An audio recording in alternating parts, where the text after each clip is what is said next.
Kisah siksa kubur anak durhaka kepada orang tua. Dari sebuah kisah, siksa kubur anak durhaka kepada orang tua ini semoga dapat menjadi sebuah pelajaran bagi kita semua agar selalu berhati-hati dalam berbuat, berkata yang dapat menyakiti orang tua. Jangan sampai kita menjadi anak yang durhaka.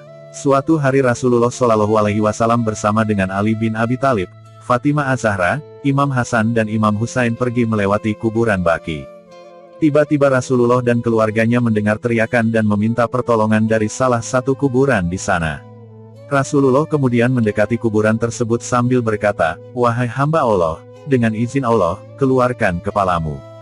Tiba-tiba, kuburan tersebut terbelah dan keluarlah mayat seorang pemuda dengan muka yang sangat hitam dan seluruh tubuhnya diikat dengan tali-tali dan rantai besi.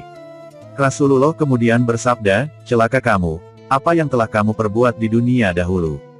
Pemuda itu menjawab, "Wahai Rasulullah, ibu saya tidak meridai saya."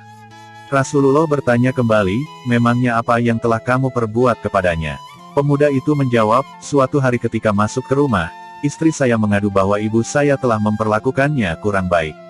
Saat itu ibu saya sedang duduk di depan tungku sedang memasak roti. Tanpa berpikir panjang, tiba-tiba saya berpihak kepada istri saya dan akhirnya saya pegang tubuh ibu lalu saya lemparkan ke dalam tungku." Mendengar kegaduhan di dalam rumah, para tetangga akhirnya datang dan mencoba mengeluarkan ibu saya yang sudah berada di dalam tungku.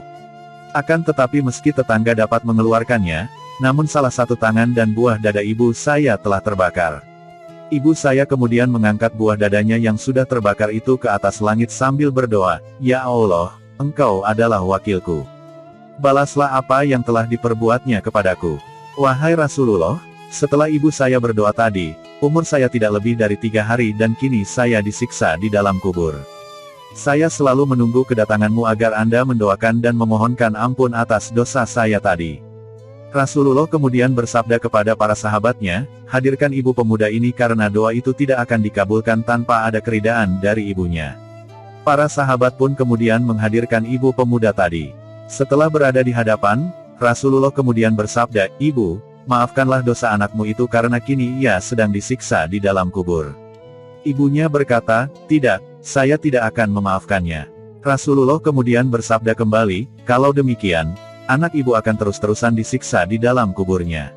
Apakah ibu tidak merasa kasihan kepadanya?" Setelah berpikir panjang, akhirnya sang ibu tadi memaafkan dosa anaknya itu. Rasulullah kemudian bersabda kembali, "Mengapa tadi ibu tidak memaafkannya dan kini memaafkannya?" Ibu itu menjawab, "Tadinya saya tidak mau memaafkannya, hanya saja saya melihat pintu-pintu langit terbuka. Kemudian saya melihat para malaikat sedang menyeret dan mencambuk putra saya dengan pecut-pecut dan rantai yang dipenuhi dengan api. Saya tidak tega melihat itu, dan akhirnya saya memaafkannya." Setelah ibunya memaafkan, kuburan pemuda itu akhirnya menjadi sepi dan tidak terdengar teriakan lagi. Hormatilah ibumu dan sayangilah seperti sayang dan kasihnya yang telah diberikan sewaktu dirimu masih balita, dan janganlah sekali-kali dirimu durhaka kepadanya. Sesungguhnya ridha Allah tergantung ridha ibumu juga.